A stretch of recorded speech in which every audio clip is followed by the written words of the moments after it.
like to turn to Genesis chapter 32, and we'll read verses 22 through the end of the chapter, which is verse 32. Very familiar passage of Scripture.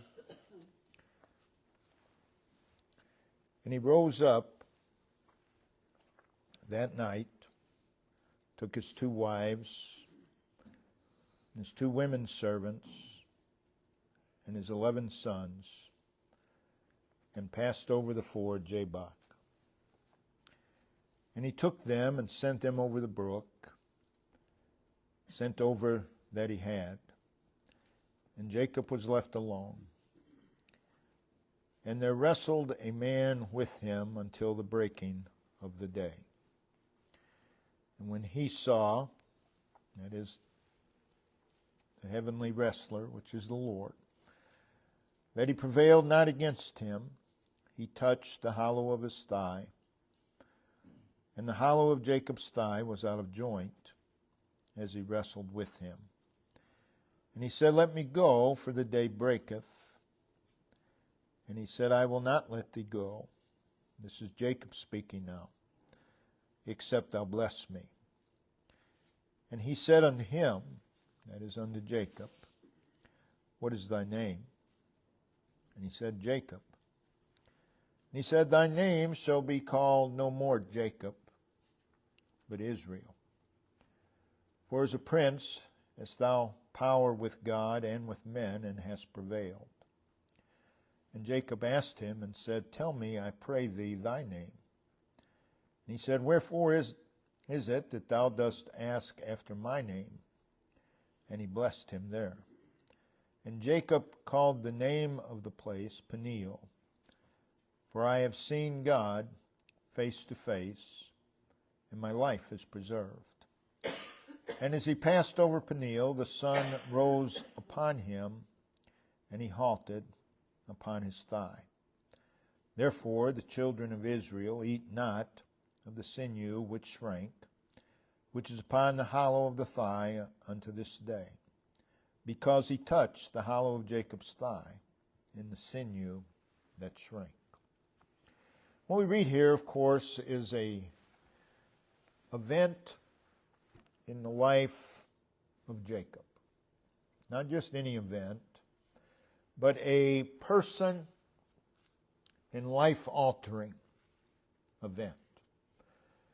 The place, verse 22, is along the banks of Jabbok, which was a stream that intersected the mountain range of Gilead and would empty into the Jordan River. Jacob, in verse 30, would call this place Peniel. And this would be a noteworthy landmark in Jacob's spiritual history. We that are saved have a spiritual history. And I would exhort you to review your spiritual history. And in that history, there are spiritual landmarks. What is recorded here is a personal face-to-face meeting between God and Jacob. At the end of that meeting, verse 30, Jacob called the name of the place Peniel, which simply means God's face. And it speaks of God's friendship and fellowship. We hear Jacob say, I have seen God face to face. It was at this place that God encountered Jacob. That's a landmark. It was at this place that God met Jacob. taught him, blessed him. It was at this place that God disabled Jacob.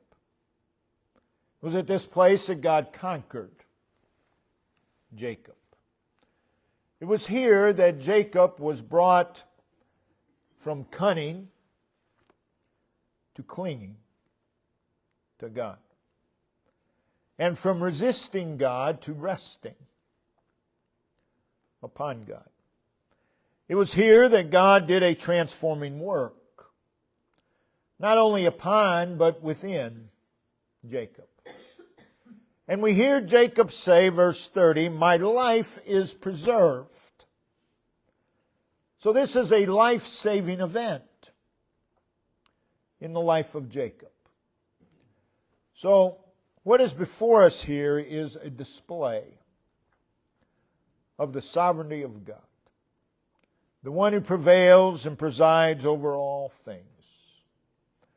What is before us here is a display of the power of God, a display of the grace of God, a display of the mercy of God, a display of the love and the patience and the compassion of God.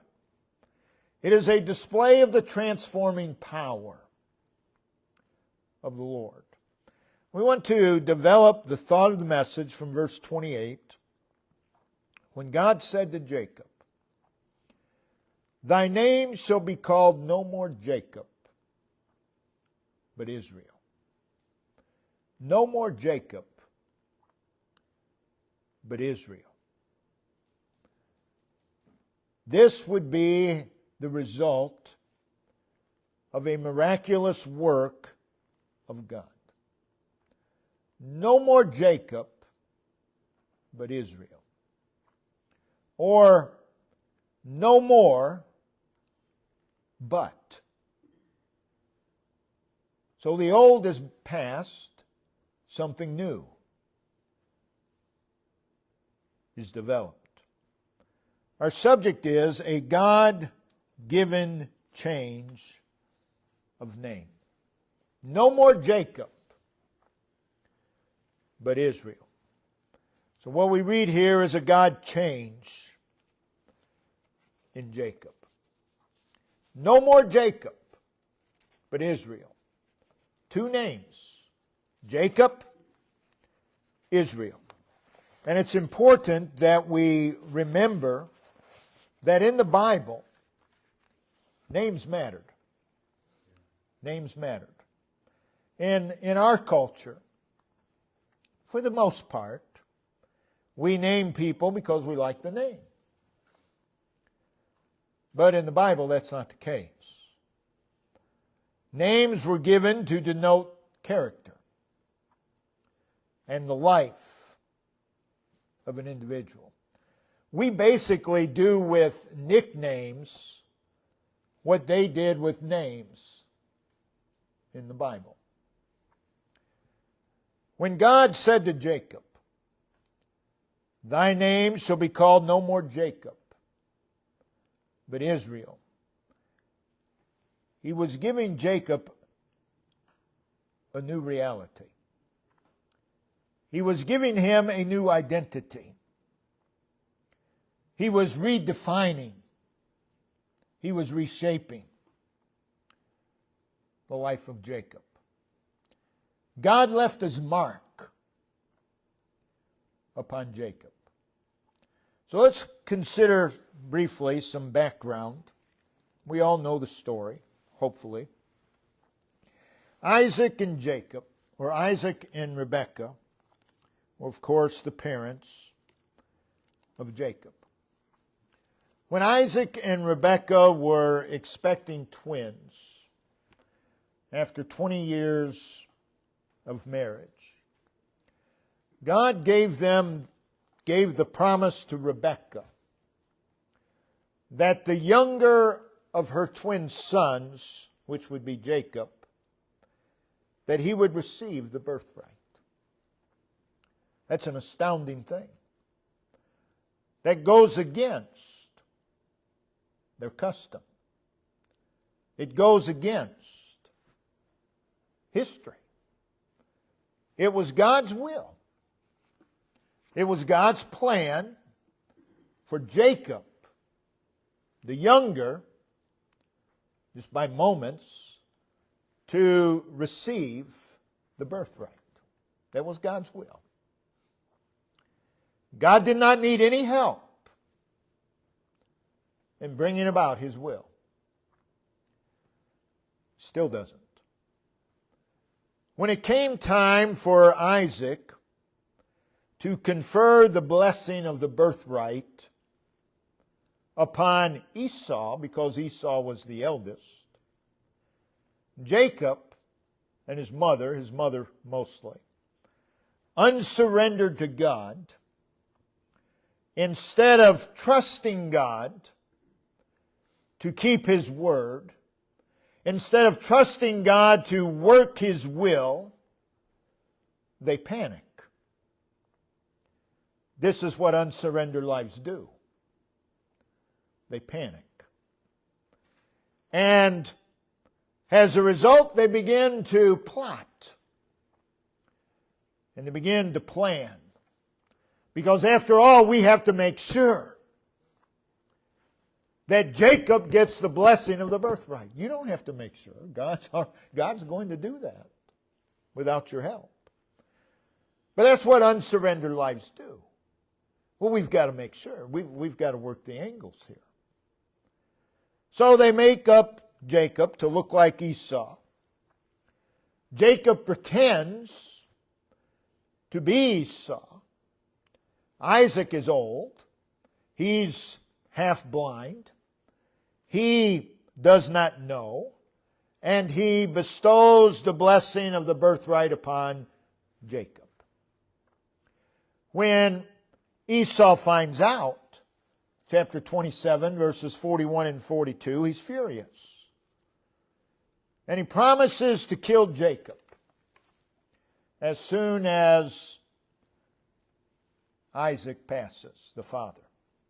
Rebekah, Jacob's mother, comes up with another plan to counter Esau's threat.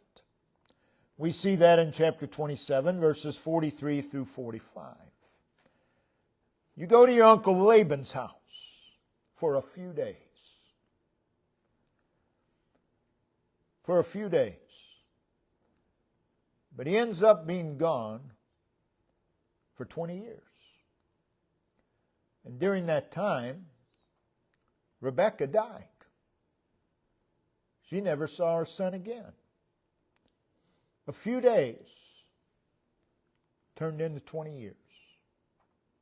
All the pain that was caused by the plans and the plottings of unsurrendered lives.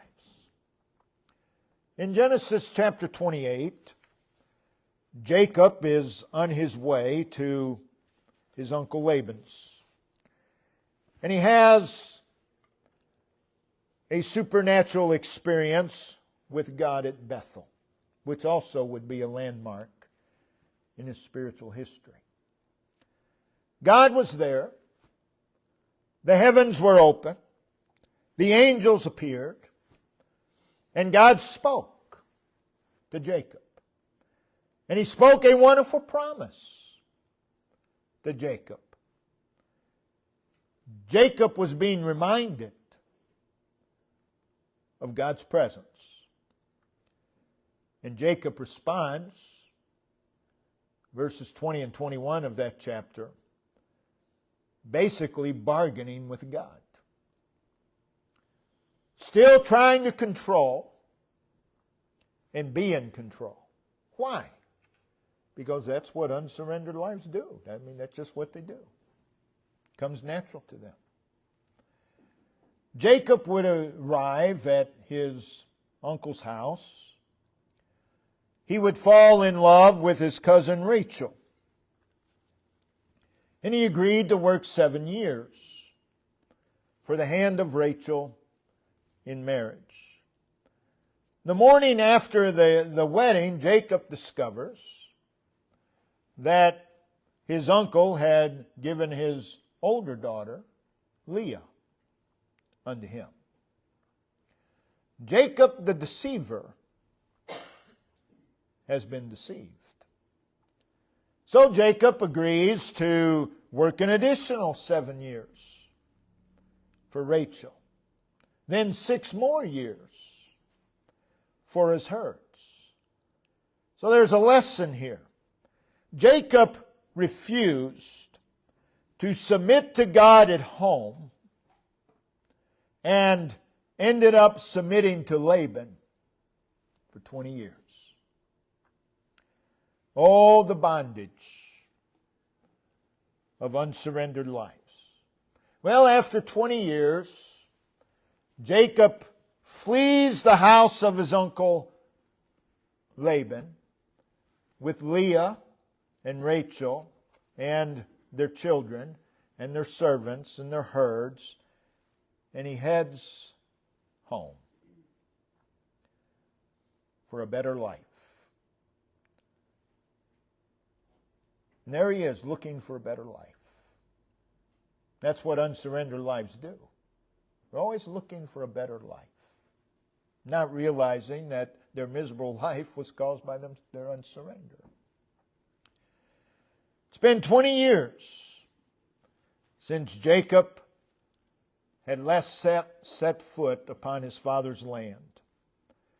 20 years since he fled his brother's wrath.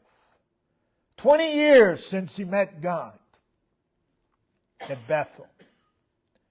And as Jacob was on his way, God met him in a host of angels in Genesis 32 verse 1, which is a revelation of God's power. But Jacob had one absorbing thought. Esau. What am I going to do about Esau? I'm entering his land. The prospect of meeting Esau caused Jacob uneasiness, caused him to be fearful and uncertain. So he sends messengers ahead to meet Esau. These messengers return with word that Esau, the brother he had swindled, was coming in his direction. And he had 400 men with him. And we read in verse 7 of Genesis 32, then was Jacob greatly afraid and distressed. In verses 7 and 8, Jacob, still trying to manufacture ways, still plotting, still planning, because that's what unsurrendered lives do. In verses 9 through 12, Jacob prays. And you say, well, that's a good thing. And it is. But there's still a problem. Jacob prayed, but he still had his own strategy. He's still plotting. He's still planning. He's still doing things his way. Still leaning upon his own reasoning. Still trying to make things happen. Why? This is what unsurrendered lives do. So he sends his servants ahead of him with a gift for Esau. This is an attempt to appease Esau. He would send 220 goats, 220 sheep, 30 camels, 40 cows, 10 bulls, 30 donkeys, all in an attempt to appease Esau. Jacob's working all the angles, still trying to think his way through what he thought was the problem. He didn't even know what the problem was. He's still scheming, still worrying, still working, because that's what unsurrendered lives do. We read in verse 21 that Jacob lodged that night in the company. But afraid and distressed, he got up in the evening and decided to send his family across. Verses 22 and 23. So you come to verse 24, and Jacob was left alone. So there's Jacob on the banks of Jabbok. Jacob, the one who lived life his way. The one who lived life for his ends was left alone. No, Jacob was working all the angles. It was God in His providence now working for the benefit of Jacob, making sure that Jacob is alone. And there he is. The one who tried to do everything in his own strength. The one who tried to make his own way. Living by his own wits. Never fully trusting the Lord. There he is. The one who has always depended upon himself. The one who's been self-reliant and proud. There he is. It's dark. And he has all these awful possibilities running through his mind concerning Esau, heading his way with 400 men. And Jacob was left alone. God's doing. God was going to do a work upon Jacob. A work that would change Jacob and his life. And again, this is a landmark in the spiritual history of Jacob. So let's look at God's work upon Jacob. So there's Jacob all by himself. And God comes where he was. Verse 24, and there wrestled a man with him. And this went on until the breaking of the day. It is a close and personal meeting between God and Jacob. It's not Jacob wrestling with the man. That's not the emphasis here. And there wrestled a man with him. At this point, the heavenly visitor is wrestling with Jacob. At this point, God is not the dominating factor, never really has been, in the life of Jacob. The purpose of this wrestling is to break down Jacob's opposition. To bring Jacob to the end of himself. To take Jacob from self-trust and all confidence in his own cleverness and resources, and to make him know that Esau is not overcome by human craft, but by God's grace and by God's power. So God's purpose in this is to overcome the self-life of Jacob. But in verse 25, we read, he prevailed not against him. In other words, Jacob is resisting God. Someone may say, well, man cannot resist God. Oh, yes, he can. Can't do it successfully, but he can. And that's what Jacob is doing. Jacob had a past experience with God 20 years ago at Bethel. So Jacob is aware of the promise of God. And Jacob was blessed by God at Bethel. But here he is, he's struggling against God. And there wrestled a man with him until the breaking of the day. And again, it is stated in verse 25, he prevailed not against him. So Jacob is struggling. Jacob is bucking against God.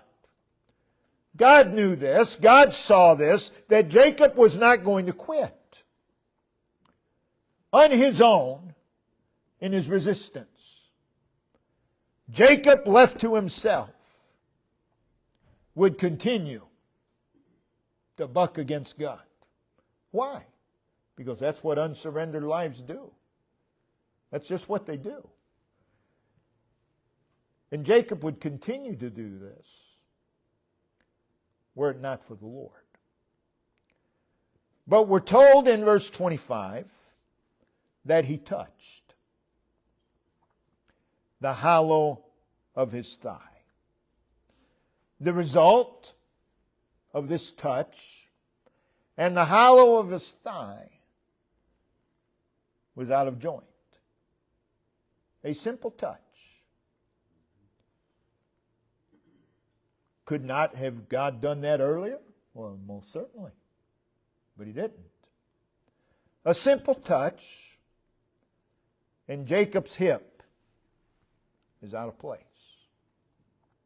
Just a reminder how easily God can disconnect you from yourself. How easy it is. God may allow you to resist, but all He has to do is touch. And it's all over. So Jacob is disabled at the point of his strength to resist. God disconnected from Jacob his ability to resist. So really, God blessed Jacob. Jacob's power to resist, his power to continue to wrestle were now gone. God could have destroyed Jacob. But instead, He graciously and lovingly touched the hollow, which is the socket of his thigh. And the hollow or socket of his thigh was out of joint. So God in grace and mercy overcomes and conquers Jacob. And Jacob is, as a result, Jacob is brought to the place where he couldn't resist any longer. He could no longer depend on his own strength. Question is, do we desire that God would bring us to the place where all resistance is broken down? Where we can no longer depend upon our own strength. He is brought to realize his own helplessness. Do we desire that? These are spiritual landmarks when they happen. Jacob is brought to the place where he realizes, my way doesn't work. Do we desire that God would break all of our resistance against Him and bring us to the truth? My ways don't work. In verse 26, Jacob is brought to the place where he could only do one thing, and that's cling. That's all he could do.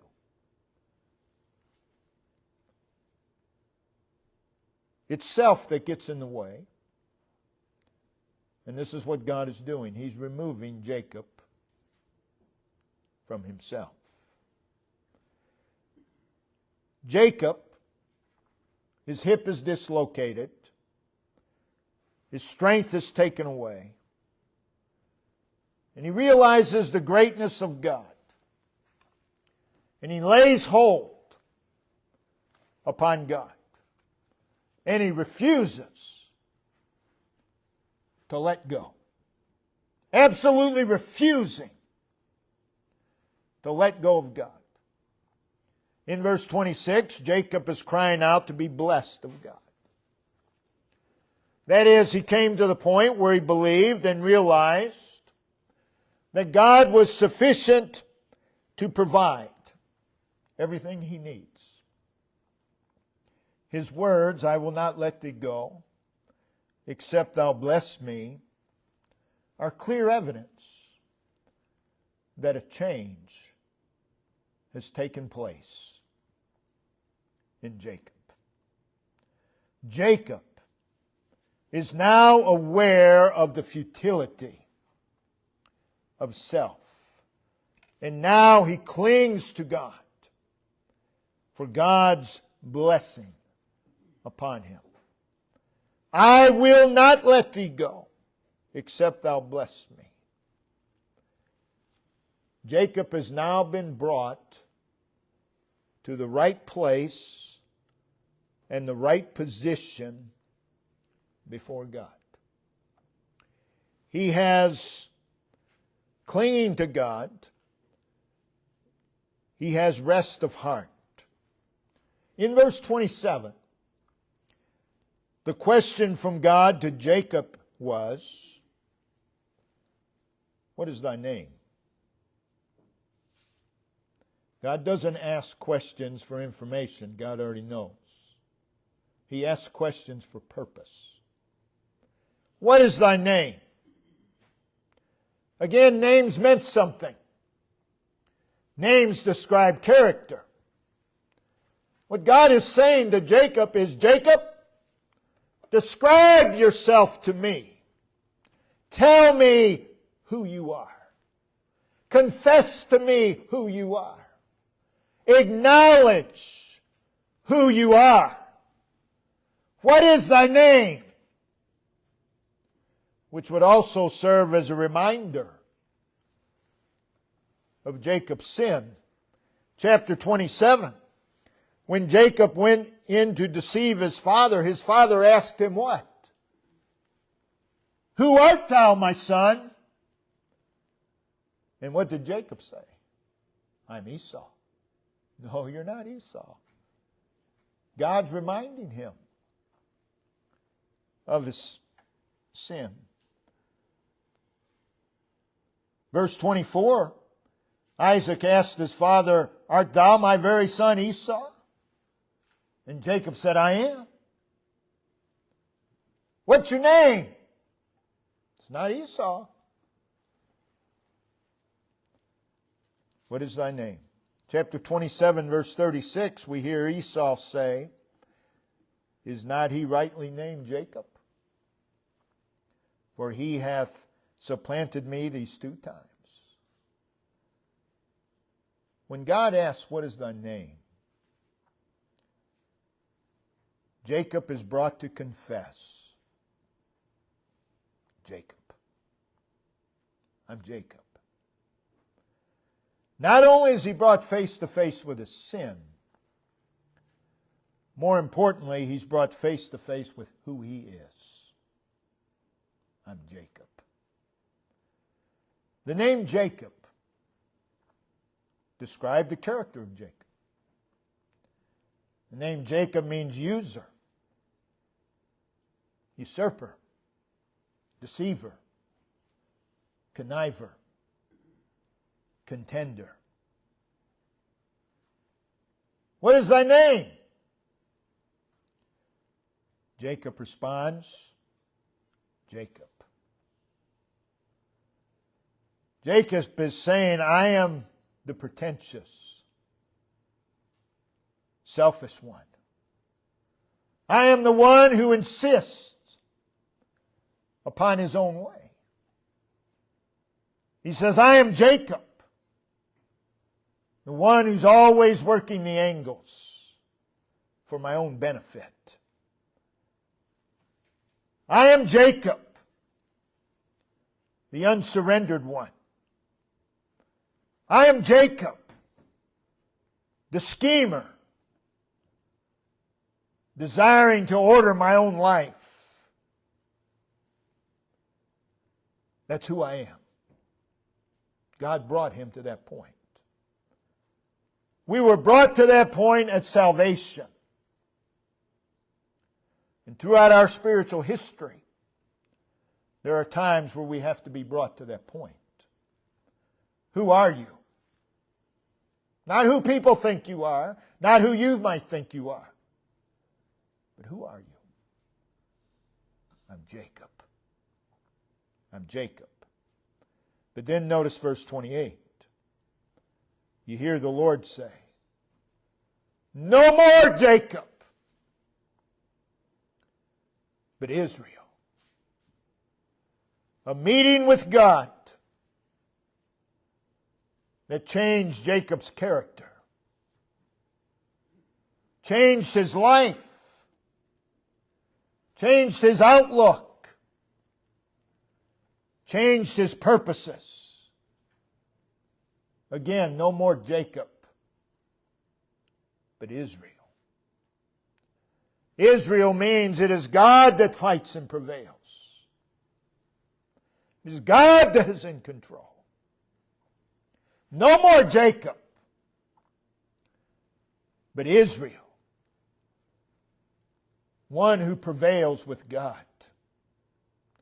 Up until this time, you thought you prevailed in your own strength. But now you realize that you prevail with God. God is saying to Jacob, Jacob, I have a new reality for you. You are now going to experience what life looks like with me prevailing.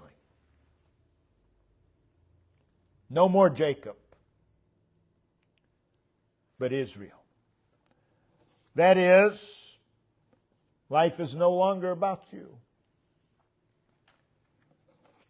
Life is no longer about your pursuits, your plans, your pleasures. No more Jacob, but Israel. It is you will prevail with and in me, not on your own. You will prevail, you will overcome, but not in your own strength, but in my strength. It is Jacob, you're no longer the focus. I'm the focus. It is Jacob, you will thrive with me as the source. You are no longer your own source. Verse 29.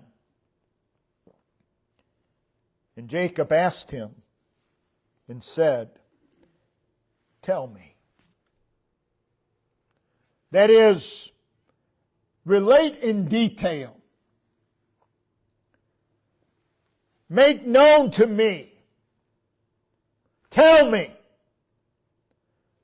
I pray thee. He's pleading. Thy name. Thy name. God's name is who God is. Just like Jacob is who he is. Tell me thy name. And then we read, and he blessed him there. What was the blessing? God revealed himself. God revealed himself to Jacob. Notice verse 30. And Jacob called the name of the place. After it says, and he blessed him there, and Jacob called the name of the place Peniel. Why did he call it that? For I have seen God. Tell me thy name. And God showed himself face to face. And as a result, my life is preserved. My life is saved. Jacob saw God. That's a landmark. That's life altering. saw God. Notice verse 31. And he passed over Peniel. Passed over Peniel. He's advancing. Then notice, the sun rose upon him. The sun rising, that's a new day. God gave Jacob a new life. It's a new day. It was the beginning of a new day. No more Jacob, but Israel. Again, it is a spiritual landmark in Jacob's spiritual history. Review our spiritual history. Oh, how we need these landmarks. When God intervenes, when God interrupts and delivers us from ourselves, reveals who He is, and transforms us. This would be a place of transforming power for the rest of Jacob's life. Made a difference. God's people, like Jacob, they just go on living their lives, not realizing they're making a mess of it. And they just go on. But God in His grace, God in His mercy, interrupts. We need, because of who we are, and because of who we are, we do what we are. And because of this, we need God's interruptions to change us. And these are spiritual landmarks in our lives, memorial events in our lives. Knowing that God is gracious, loving, merciful, it should not scare us for God to interrupt our lives, because He does so for our good. He does so for our benefit. He does not do so for our destruction, but for our benefit. And He blessed him there. We need to be there. Personal meeting. Us and God. Brother Ben, if you'll come and lead us in verse